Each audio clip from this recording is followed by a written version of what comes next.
What is going on, people? My name is just Jaded, and in today's video I want to give my first impressions on the Battlefield's new REDSEC Battle Royale and the new Blackwell Fields map. The gameplay you'll be seeing is my first match of REDSEC and my first match on Blackwell Fields. So first off, I want to talk about Battlefield's new Battle Royale, REDSEC. Just like every other Battle Royale, REDSEC is free to play. Feels like a mix between Warzone and Apex. The looting and squad jumping is more like Apex, meanwhile the UI and gameplay are more towards Call of Duty. For anyone that doesn't know what squad jumping is, the party leader is the one that initially initiates the launch, meanwhile you can break off at any point. The looting the crates is kind of like Apex Legends also. It sits in the crate rather than being dropped out of it like in Warzone. They have a last chance mechanic, kind of like Warzone, where when you die you get to come back once for free.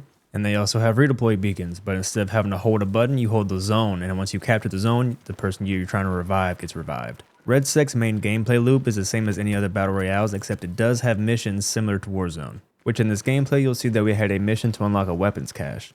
And also similarly to Warzone, the specialists that you have in Battlefield 6 are completely different in the Battle Royale, just like the perks were different in Warzone than they were in the normal Call of Duty game. Now what I think REDSEC does differently than other Battle Royales is their Storm and the ability to have tanks. So whether you're running duos or squads, I still recommend that you would bring at least one engineer.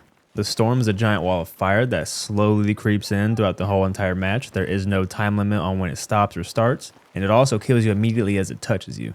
The map also wasn't that big in size, so it doesn't take you that long to get from one point of interest to another. But with that being said, you are also going to run into a lot of third parties. If you are somebody that enjoys Battle Royales, I do hope you enjoy REDSEC. Let me know what you guys think of it in the comments below. I think I could see myself playing a lot of REDSEC if I have a full squad. Unfortunately, they do not have a solo option yet. I don't know if they will ever add one, but I hope they do. And maybe some type of game mode like Plunder from Warzone.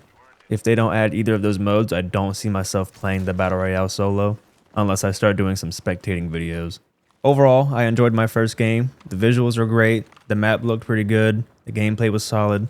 Other than my teammates not paying attention like they should have been, it wasn't that bad. Now on to the Blackwell Fields map. The map does have a similar size to Liberation Peak, but it's also lacking in terms of cover. It's mainly just hills and wide open spaces. Now I know Battlefield maps are meant to have vehicles be more utilized for traversal, but it just feels like the map's filled with a whole bunch of nothing. Now of course these are just based off of my first impressions of playing the map, and my opinions could change over time, but hopefully the next map will be a little bit better.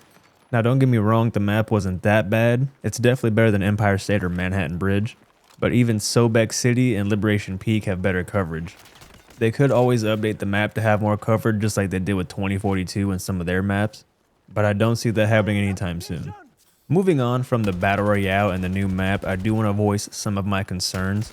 My first major concern would be the patch notes and how they go about weapon statistics. Now coming from a game like Modern Warfare 3, Call of Duty used to have a spreadsheet system that showed the whole entire of your stats for your weapon. Battlefield doesn't do that. They show the bare minimum of stats that make you think that you're doing something good with your weapon. They also have a bunch of filler attachments that do the exact same stuff as other attachments, but they don't list the minor differences. So if you don't have someone like Exclusive Ace going into detail showing you all the differences that each attachment makes, you're never going to know. Which leads right into the patch notes problem. How do we know that what they're changing is actually changing what they say it's changing? If that makes sense. Because even Call of Duty has an issue to where what they say in the patch notes isn't actually the case when it comes to the actual game. Now obviously some changes you'll be able to tell whether they actually changed it or not, but in certain cases where they change how the stats actually work in the game, you still won't be able to tell. I do hope they add advanced statistic options for the weapons, that way we can see every difference that each attachment's making. On to my next concern, the content. Now that there's a Battle Royale in the mix, are the resources going to be mixed and split between both, or is it just going to be mainly Battle Royale, or is it going to be mainly Battlefield 6? The main issue Call of Duty had was prioritizing Warzone over the base game, both in terms of content and weapon balancing. Now with the Battle Royale having such a big map, the weapon balancing on the smaller maps that we have in the base game aren't going to align correctly, at least in my opinion. So if they buff the SMG range for the Battle Royale, it's also going to buff it on the smaller maps. Now of course that's just an example, but hopefully you see what I'm saying. Now because Battlefield releases every few years, they could possibly get away with splitting the resources between Battle Royale and the base Battlefield game. The main reason it didn't work for Call of Duty is because their game's released on a yearly basis. Now if the rumor is true and Battlefield plans on doing the same thing, then it will definitely not work. And on the opposite of that spectrum, what if they don't add enough content to the Battle Royale and they also don't add enough content to the base game? Then both aspects are going to die because you split your resources and you're not putting out enough content, it's just going to die. But we'll just have to see what happens over the course of the next year. Next, I want to talk about the skins and monetization. Now, while the new season skins aren't that bad, they have become a little bit more hero-esque, meaning they definitely make you stand out way more than the base skins do. But as of right now, they're not that egregious yet. I just hope they don't become like Call of Duty and start implementing these wacky-ass skins. Now, what they could do instead is if they have the Battle Royale and they want to do like a Halloween mode to where the Halloween mode gives you like pumpkin heads or something, that'd be completely different. I would 100% support that kind of mode. I just don't want to see aliens or Santa Claus or demons or anything that's wacky like that. Now, I do hope they add more mastery camos. Nothing too crazy, but just camos like gold, silver, platinum, at most maybe even diamond.